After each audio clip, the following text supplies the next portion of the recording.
Hi, everyone. This is Robert here, starting the new year.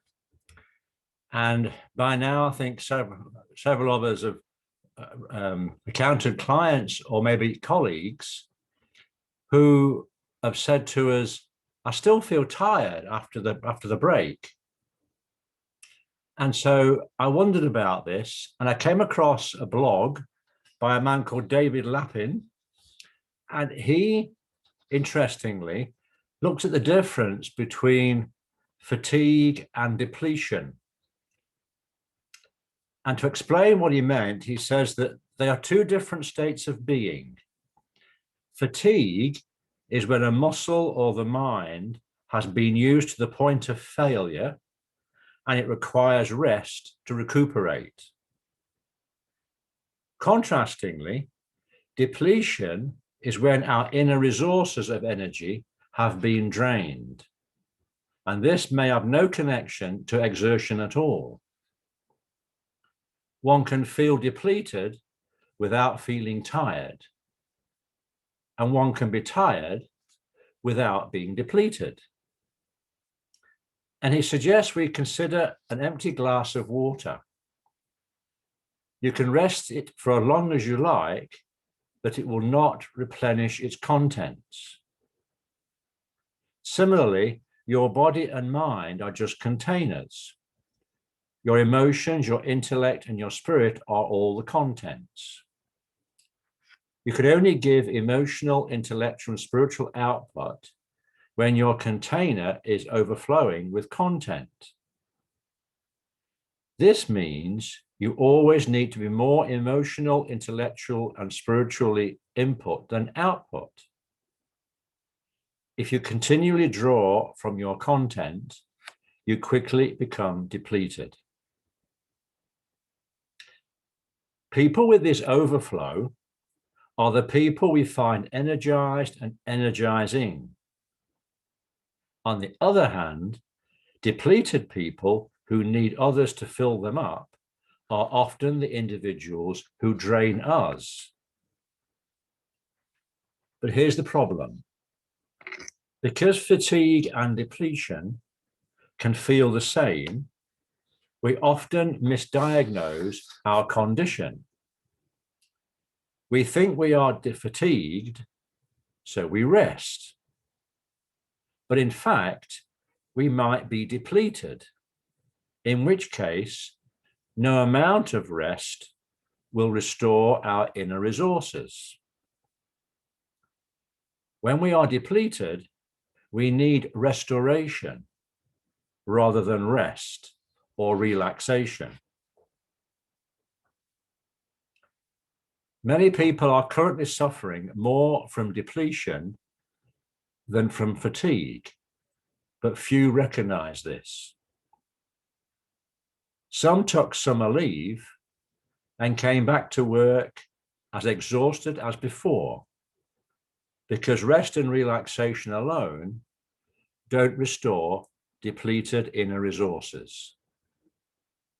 This is why I think we are in the toughest phase of the pandemic, because we aren't just exhausted, many people are depleted. We are depleted because our usual channels of restoration are not readily available to us as they were. We are normally restored by human contact through the exchange of energy and discourse, even in the form of passing interactions with other travelers or shoppers. Virtual meetings keep us going, but they do not restore our inner energy. Moreover, on a Zoom call, we're interfacing with a screen, not a person. So how do you know if you are fatigued or depleted? And how do you treat depletion? Fatigue generally applies to your body and your mind. Depletion generally applies to your emotions, your intellect, and your spirit.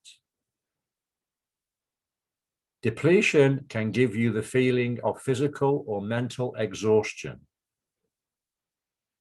but you know it's not fatigue you're suffering from when rest and relaxation don't replenish you. The way to treat depletion is with restoration, not with relaxation. While relaxation is a passive state of not doing, restoration is deliberate, active choices of activity different from your routine, which adds energy to you instead of consuming energy. So some examples of restorative activities might be regular prayer or meditation, walking in nature, pausing to notice the sounds and sights and textures around you, reading something beautiful or inspiring rather than useful, physically meeting and spending quality time with loved ones for nothing more than connecting and sharing, listening attentively to music that is harmoniously complex and rich in sounds and themes, applying your mind to a challenge totally unrelated to work. So check in with yourself, your partner, or your team. Are they fatigued or are they depleted? Explain the differences to them and help them to diagnose their state correctly by asking them those guiding questions. Even just a conversation about depletion can help. So I thought that was a very useful distinction, and I've been sharing that with some of my clients and some of my colleagues. So I hope it's useful for you.